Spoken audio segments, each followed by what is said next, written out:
Hey everyone, It's Chad Church, and Nikolai Phelan. and we are excited to bring to you our brand new podcast, Hullabaloo. A cross-generational media consumption podcast where two gay men from different generations watch movies, read books listen to music, and more, to bridge Gen X and Gen Z. I thought that was pretty good. Let's do another take. Okay,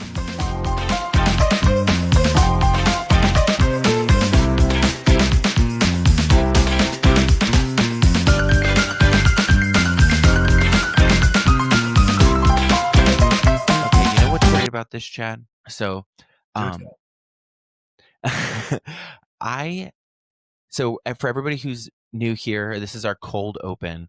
I have now used a microphone because it has turned out, unfortunately, that our audio from the episodes that we've recorded before was not balanced and I was not heard clearly. And so we had to jump into the 21st century and use external microphones, which is what we should have been using from the beginning. So that's my fault and that's my bad. That on top of that, I also want to say that the reason this is good for me is because I have a tendency when I'm performing to not keep the mic near my mouth. So now you'll be practicing. Yeah, it's practice. It's great. It's great practice. Yeah. Practice Like, makes perfect. it makes something. I think Meryl Streep had a really good quote about basically that. Okay, so she had a really great quote about basically this idea that it's not attaining perfection that should be the goal, but it is the pursuit of perfection is kind of an honorable thing. And what do you think about that? Yeah, I mean, I think that, well, this is interesting. I think that may be part of the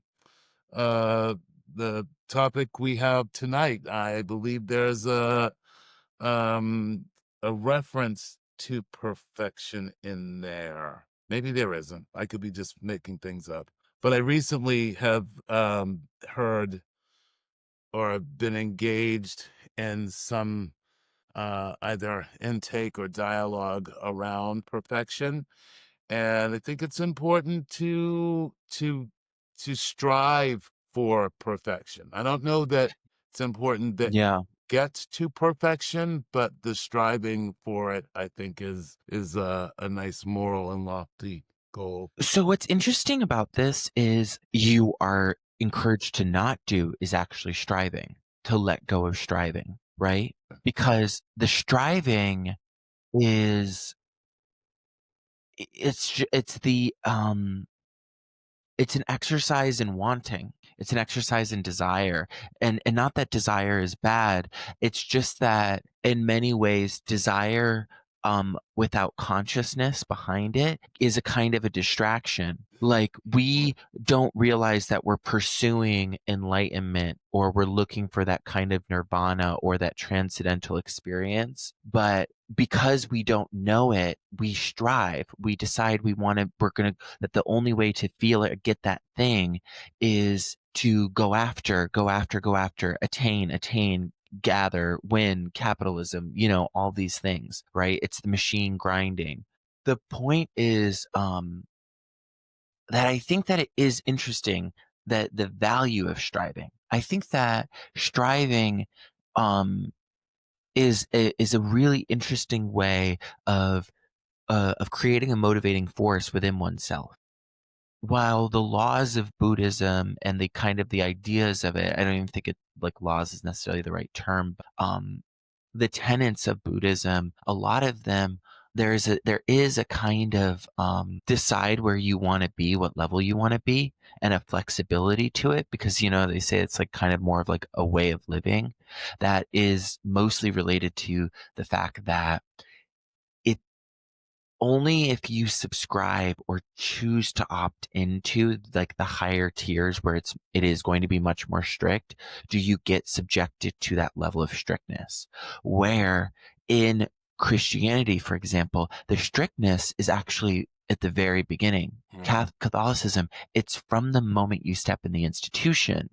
And that's what's I think is dangerous about it is because then fear becomes kind of a motivating force that's intertwined with the ideas. And so you never really know if the ideas are standing on their own in those religions because there's almost always this kind of magnetism of wanting to keep people in line or using force. So that's interesting because the way that this was coupled with what I believe what I know I've just recently and taken in is that the process and I probably used the wrong word or explained this the wrong way. It was more that you're to look at yourself as perfect versus trying to become perfect. So as I say Yes.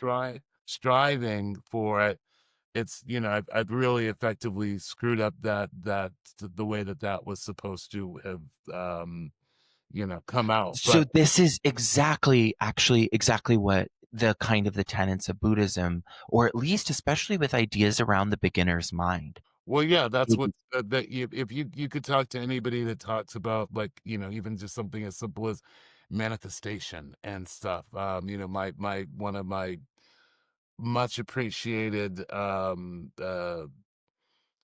propagandist. I won't say propagandist, but you know, um, people here is this Abraham Hicks, right? Yeah, you And like her. You like her. Or yeah, them. yeah, It's that them, right? is them. It is them, and it's them in kind of two different formats too. But But also, to be fair, mhm. how many people do you think are against non-binary people who are also for Abraham Hicks? How many people would have a problem using they, them to describe a non-binary person, but then would be totally okay with being like, well, that's two people. Oh well, You know what I yeah, mean? well, welcome to America. You know what I mean? Like that, I mean, that's probably the only place where you'll get that, where like, well, it means this on Tuesday, but on Wednesday, I have to look at Right. it this way, you know? Well, it's interesting because it's just such an insane request, right? In Abraham's Hicks version, right? Because one is the request of like something that's kind of a low level grammar, right? That they to use they them. He, her, she, him. We're all like, oh, it's so hard. And it's like, not really. And You learn lots of verifiably here to be seen as an active entity, right. and But this is and so then yeah, and then you cut to somebody like Abraham Hicks, where there are I so many people them who are speaking through me, yeah, they, them, exactly, they, them, right? you know? Now, here's the thing I would say about Abraham Hicks. I don't think that they, them, the two of them, um, are anti-gay. Like, she seems to me like a true queen. She seems Yeah, like a hat down boots, right? yeah, yeah. I don't She's got see any. hella gay friends. I can Yeah, just tell. yeah, no, Mm. absolutely.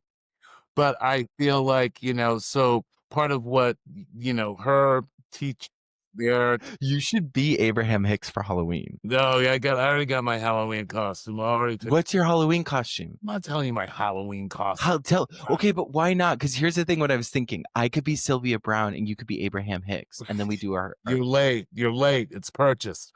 Um, ugh, what's your Halloween outfit? well, I'm gonna go this weekend in March in the No Kings protest. So as they are doing in Oregon here, this last week. I actually got one of the blow up inflatable costume deals, Oh and my god, I love that. I am a You because it. have to take so many pictures. Well, yeah, I mean, well, if we're gonna do our big show on Halloween, so I'm gonna dress up in it. It may be very awkward sitting here, but it is a Okay, okay. samurai. I'm a samurai, not a samurai. The guys that roll around and wrestle with the Sumo wrestler? yes. You're a sumo wrestler? I feel like that's I'm gonna be honest, that's probably racist, but you know what? Go for it. I don't know. Well, I'm like, How was that Go. racist? Because I don't know. I don't know. I'm like, is it because you're dressing up as like a big fat Japanese man? I guess so. I Don't mean, I don't I think that mean, that would be racist. I might be racist if I did it. It might be Why would it less be racist if racist you do if it anybody did it? because isn't that like is it like what it is like like let's like what about blackface, right? People who do blackface? I and this that's where I will say in this day and age that and in this tinderbox of a environment that would be considered that but it would be considered racist very quickly and easily. However, I will point to Ted Danson when he was dating Goldberg, and I believe they both dressed up in blackface, however hard that might have been to do for Whoopi, and it almost destroyed both of their careers. Oh my But god. but it was at a time when you could you could make a blonde joke. I think the thing is that in the current state of the world, stuff is so polarized that um we're playing dodgeball. Like it's literally like team A, team B. And so and because there's like this there's some kind of quiet preparation for some kind of like there's already conflict, but I don't know if it like if it's amping up or getting more angsty.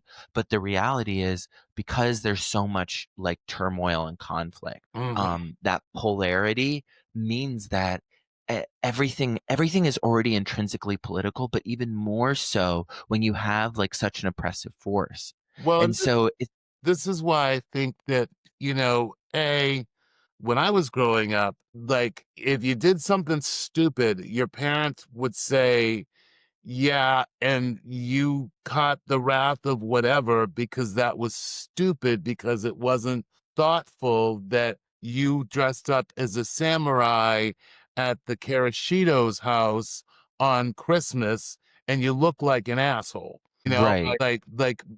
But those was a basic expectation that you wouldn't do that. Now, I have dressed up for Halloween for decades. And, one time I was Aunt Jemima. One time I was Buckwheat.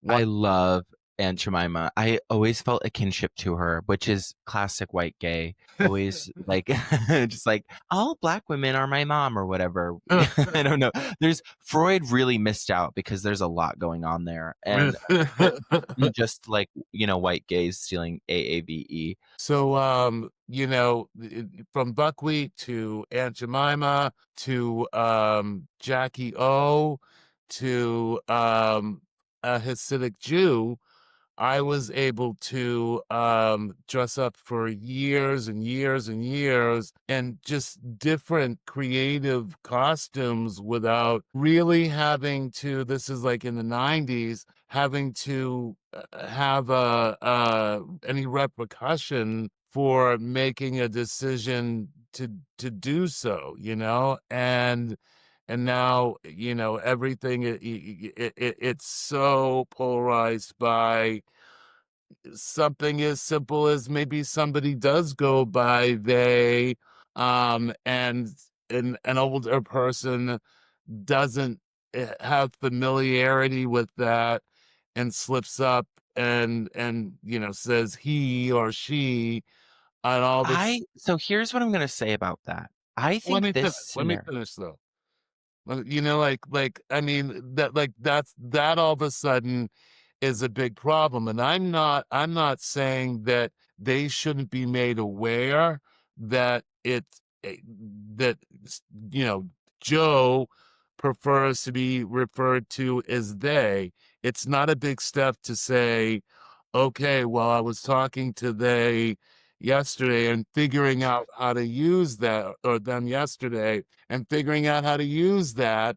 But I mean, it's asking somebody to do something, to make a Right. change, to understand something better, whether it were LGBT QIA rights, or civil rights or women's rights. Yeah, It used to be done this way, and now we're looking at it this way. So would you please get the fuck on the boat and paddle? You know, Right. that's how I see that stuff. So here's the thing that I would say. There was a period in 2017 where people were really sensitive. People were really intense about pronouns, where it was kind of very punitive. However, we kind of aged out of that. After the pandemic, people were not, it wasn't that they weren't just as serious, it was that I think there was a sense of grace that started to be understood. And then what filled its place was this myth of the angry non binary person who puts you in your place and tells you that you're wrong. And it's like, this person doesn't really exist anymore. The culture is not like that, and most people are operating differently because we have bigger fish to fry, bigger problems, Mhm, right? mhm, And so the people who are still hung up on that, and that's the only thing they're hung up on, have like a really intimate relationship only with themselves and their issues. And they're not representative of the group, of the greater whole. They're not representative of any cause either. If your focus is only on yourself when there's so many problems that involve all of us, mhm. then you're not the voice that matters, because the only voice that really like and this is the thing that I said that I felt like we evolved towards was after the pandemic. I think a lot of the stuff that became like that was quote unquote harder, right? Or was a problem before, a page was kind of turned on. And you consider that in a good way, or Yeah, I think it's just a healthy way. It's like the humanity and society is always going to be a mirror to something about itself or to some other greater truth. If we're mad at society, then it means there's something wrong with society. mm, We can't be mad at people and go, people are lazy. It's like anything that's in a large number like that, that represents all of us, has to be something wrong with the system and structure. It has to be something that's touching all of us. Right? And that's where we direct our rage in the wrong places. I think often we're directing our rage towards individuals, towards each other, and it's all in this confusing misdirection. But most of it, I think, is, quote unquote, manufactured rage. I think that there are like lies constantly being used to make enemies out of our own sides and create shadows out of people who are our comrades. oh yeah, oh, absolutely, absolutely. I couldn't agree more, and it didn't start until about the last decade, at this level, Right. and God help for any MAGA listener to try to figure out this conversation, because then they're like, well, but they really don't want us to be mad about the they them thing, but they're trans, and it has been thrown into a pot and stirred around and stirred up to such a level. I think this is what I think we're going with this, that nobody really knows what to make of it. It's no longer um beef stew. Now it's some kind of, I don't know. It's no longer Garbage chowder. Yeah, yeah. exactly. Yeah, you know what I mean? And I think Yeah, if yeah. people It's could just garbage get chowder. garbage chowder, I like that. That's like the lazy Susan of shit sandwiches. Uh, Yeah, straight up. so that's part of the communication model problem, process problem here, is that people don't know, like they assume they don't know how to engage these other concepts, when it's as simple as, like, when I grew up, just don't say stupid shit to people about things. And if you do, and somebody catches you and says, you kind of said a little stupid shit there, let me help you out, then Right. accept their help. Hey everybody, I'm coming at you to let you know that I'm performing my show, Fever Dream TV, in New York City, in the month of April. Yeah, Fever Dream TV and NYC. I'm going to be doing 5 performances, at the Wild Project as part of the New York City Fringe. Those dates will be April 4th, April 11th, April 12th, April 16th, and April 17th. You can get tickets at frigid.nyc or the link in my bio. See you there. Like, This is the thing. So that's the other thing is accountability requires like proper accountability requires like it requires some courage, right? mhm, It and that's the thing is that accountability is necessary, but courage is necessary for us all to live. Like we all have to be courageous towards ourselves, towards our shadow, towards our own mistakes. mhm, And what you're describing is something that people were just used to. People were used to getting put in their place. People were used to their ego being bruised. People were used to the struggle and the strife of learning lessons. And that was a necessary and wonderful thing. And it still exists.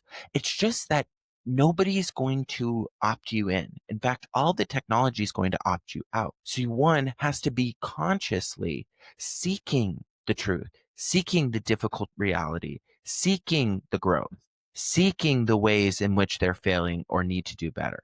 but And now you can seek these ways, you can seek it in your own information bubble, that's right? the thing, right? It's the seeking. So you're seeking it, right? You can seek it, and it was like this. I think it was diverged. The path diverged. Then it was you. If you wanted to seek out the information, you could get outside of your own information bubble, right? Mm, You could go to other places. It wasn't so grand. That bubble used to be more minute. The bubble was represented by your close stories, your friends, the community you kept, your followers. So that was the information bubble. this is Then fun. that bubble the bubble started to extend into your algorithm, into the Mhm, things that was being shown to you. So mm, then the bubble gets bigger, right? And the bubble is swallowing us. It's swallowing up our ability to see the truth. And so, and maybe not even the truth, but actually get a good understanding of what's happening at any given moment. mhm, And so we're being distracted as this bubble is getting bigger. Then the bubble extends because of something that's called the Red Queen effect, right? And the Red Queen effect is this idea I remember I learned about it in a neuroethics class, was essentially this idea that in Alice in Wonderland, whenever the red Alice would get ahead, the Red Queen would be able to do things to match her. mm, Or when Alice would catch up to the Red Queen, she'd do something to get faster. And whatever the Red Queen did, Alice had to do. And it's about how people who are in sports where doping is really popular, all of them have to dope. mhm, Everybody is on fucking testosterone now mm, because it is the new standard. mhm, Everybody in Hollywood is getting Botox. mm, Every fat person gets Ozempic. mm. There's a Watching. standard that's raised. Well, at some level, I think that this is a great open for this book, because this book does, in my opinion, talk about what people can do to be more accepting and in how people can fly higher. So with that, I will introduce us to our book for review this week is Jonathan Livingston Seagull. And no, Woohoo! and no, it's not a 600 page memoir, or it's not a big book in terms of size, but I think in terms of the emotional depth in it, it's a book that I've always respected since I first read it back in elementary school. I Mhm. forgot, frankly, how short it really is. It's really, I mean, it can be a toilet read depending on who you are. You know, uh, it's a quick read, but it offers some real guidance as to how one can be as a moral, ethical kind of striving, for the loss of better words, person or entity. And I say, let's get into it a little bit. Maybe you could tell us about your thoughts on it so far. It's clearly a vehicle for ideas to me. I didn't think that it was like a kind of book that was necessarily interested so much in the character of Jonathan Livingston Seagull as it was in exploring the ways in which the metaphor or the idea of this bird wanting to take flight could be applicable and express parts of living. right? And really integral parts of living that I think you can kind of take with you in different ways. I it's interesting because, like, for me, part of the joy in this book is that it it has always confirmed for me that you have to be focused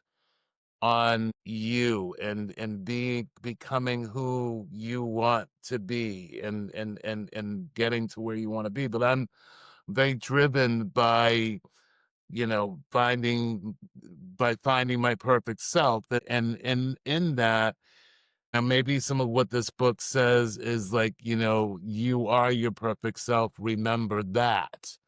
and Right. and that's what gets you to these different levels that you're in. And I want to mention too that it's something that, for a long time, I used to just pull it. I was just sitting on a bookshelf in my home, and I would just pull it out every once a year or so, and read it, and it would just kind of recharge me for what life is all about. Because what it showed me is that it very much like, say, high school, where you have your jocks and your, the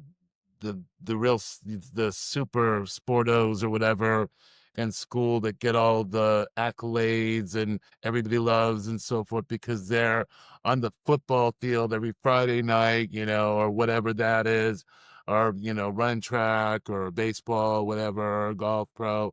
And then you have these other people that are just trying to get along and get through their moment in what they are attracted to, which might be fucking calculus, which Right. might be like science club, or the geeky things.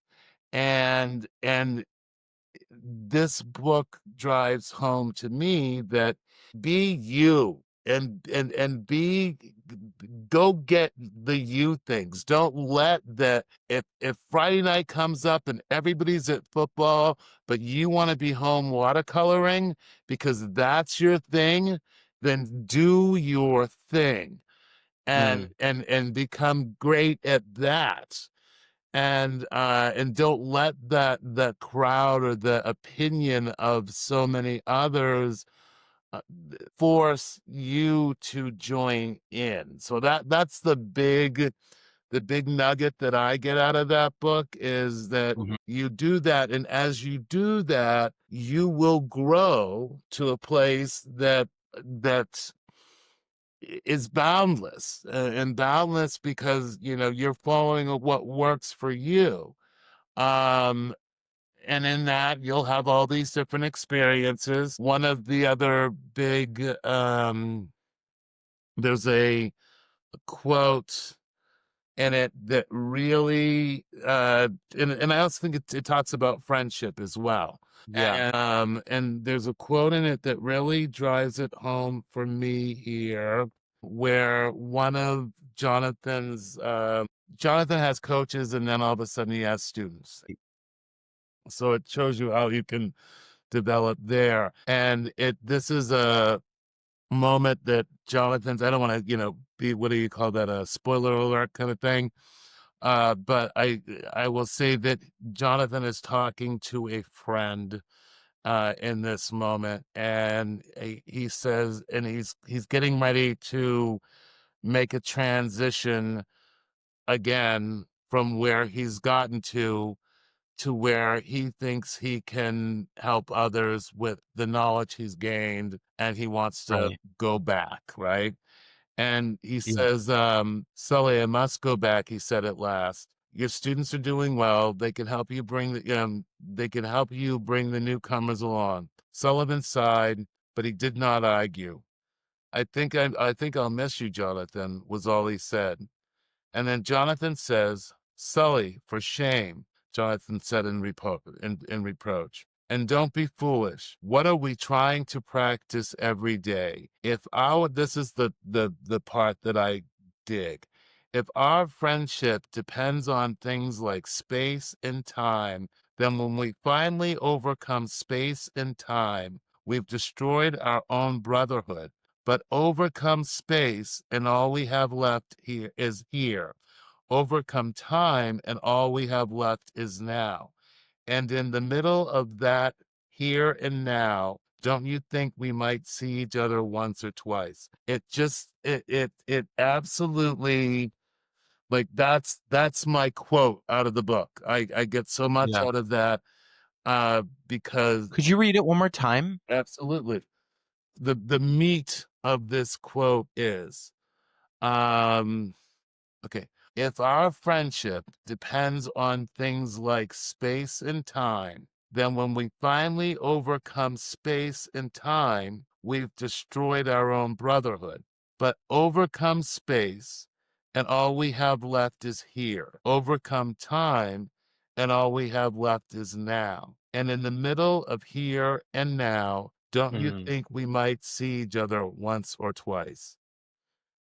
And so my comprehension in that is, and it also ties into some of the stuff that Jonathan's learned, because you remember there's a part where he learns to kind of travel instantaneously, right? So right, that's kind of space and time related.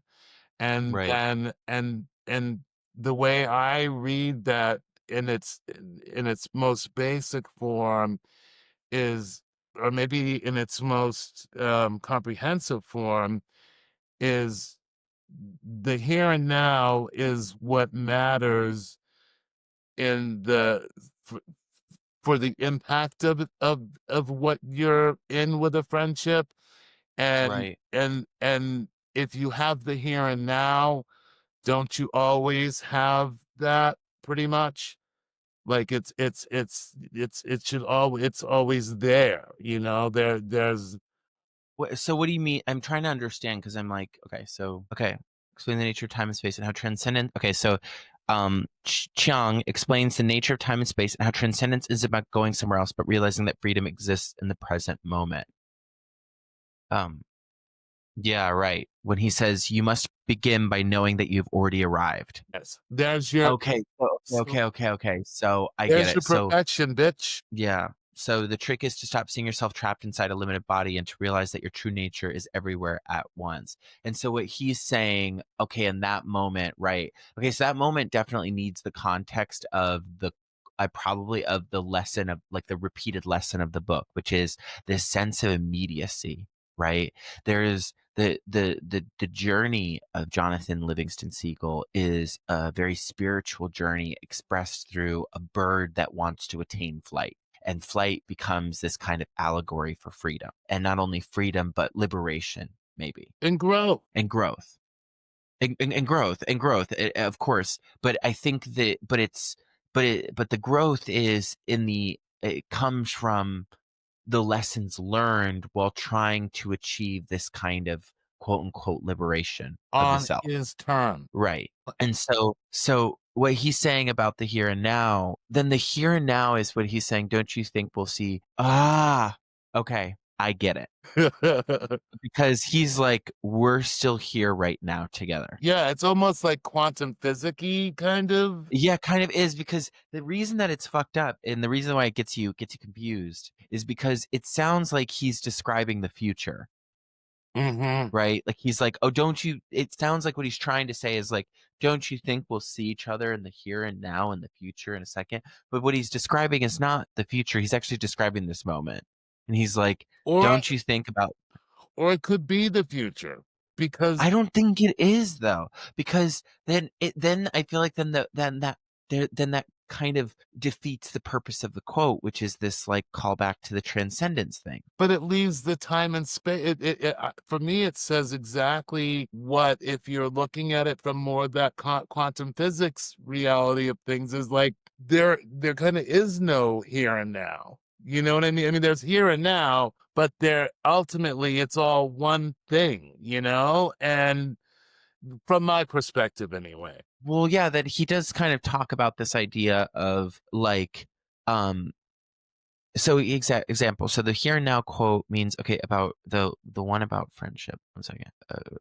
Okay, so you have to practice seeing the real seagull, the good in every one of them, and to help them see it in themselves. That is what I mean by love. It's what friendship is about. So that's kind of okay. So even just to like move past that particular quote and just also to talk about what I think is really profound about the book, or what's very interesting about Jonathan Livingston Seagull is that it's not just about the attainment of enlightenment or the realization that you don't have to go anywhere, but it's also about taking that knowledge, taking that energy, taking the freedom and liberation you have and giving it to others. Yeah. Well, And that's kind of, I think, what makes the book really profound is that it's not just about the attainment of enlightenment and then running off into the sunset by oneself. One must go back to the people and bring it to them. And that's what he does, is he gets this information and he goes with it. And so what in a weird way, it reminds me of a Toni Morrison quote, which I think I've told you, I think I probably talked about on the pod because it's one of my favorites, which is Toni Morrison says, remember when you get those fancy degrees and you learn all that information and you get the best education in the world and you become free, that every liberated person, it is their responsibility to take that liberation and use it to free others. Amen. And I think this book like could be captured in that idea, because even if you don't agree with the tenets or the sentiments of what the book is about, the arc or the truth of the character, which is that he is ostracized, then ultimately finds a kind of a family and a mentor who teaches him. He learns this lesson and then he goes back to share the information and help others. And that's kind of a hero's journey in a way. And I think that this is where I really can gain some appreciation for having been introduced to this book so early on, is that now these so many years later, I can recognize that this story, this way of living, affected me. And I was probably, I would not be even remotely surprised if this was a book that was shoved down my fucking throat by either Ms. Joyce, who was a lesbian in 1970. Whatever. Yeah, they had lesbians back then. Yeah, but I mean, well, yeah, it was a different road to travel, I'm sure. Sure, for sure. And um, or Mrs. Pizzotti, who was my special ed teacher. And because I have You had a dyslexia. special ed teacher? I've got dyslexia. Oh, I love that for you. Oh, it's a blast, But I think that what on the suggestion of either of those two ladies, I'm sure it was more about and then being, one of like 5 black kids in, a town of 12,000 probably at the time, white folk, primarily. I'm sure part of their job with me was getting me to a place where I was so ostracized that I could get beyond that, being ostracized that way. And here was a nice jump starter, a method to share with me, like, wow, you see how you can be you and not have to worry about what the other fuckers are doing or saying or, being in any given moment, because, you're you. And Right. that was like the basis for me. So from that perspective, knowing that, there are so many different ways that people are different, the children are different. I just think that, like, if I had kids, pardon me, if I had kids, this would be, you know, screw Treasure Island. It would, like, I'd be like, yeah, Jonathan Livingston Seagull. That I want my son or my daughter to read that book in it's probably what, a 5th grade book or something like that. Uh, Right.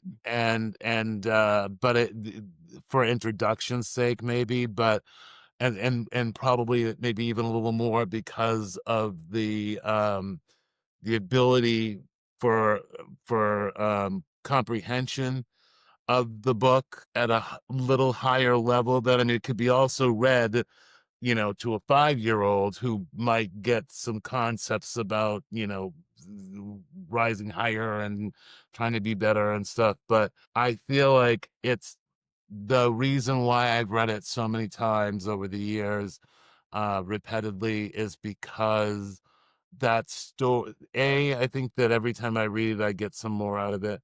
And B, because it is just a great foundational story for kids, and then it grows with you into, adolescence, adulthood, and middle age.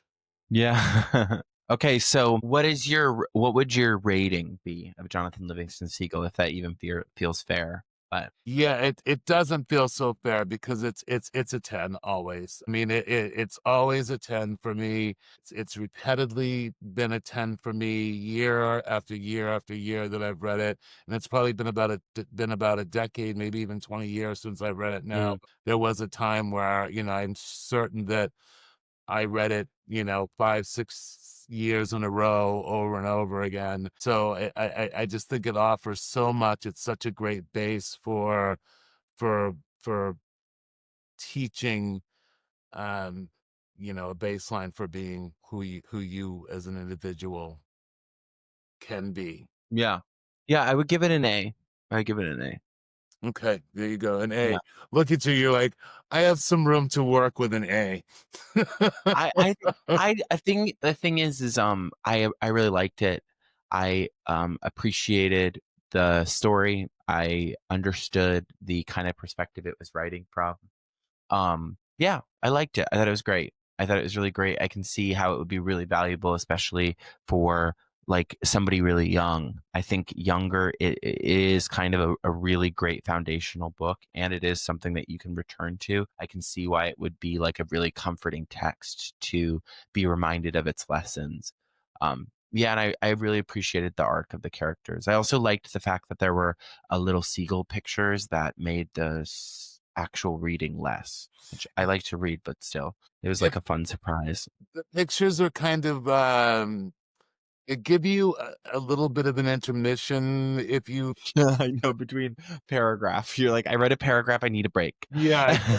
Yeah, I know, Oh, I right? read a paragraph, I need some seagulls. Where are my seagulls? Give me my seagulls. Well, It's like how I to felt. me, it's dreamy, like all of a sudden you've got, even just a black and white of a seagull flying, and for me, it brings up so much, like, that feeling. It puts me at the beach watching birds dive and so forth. And then I'm reading through this book about the bird. I was like, okay. So that That's is, not. I guess that's our book for the week, right? Yeah, it was great.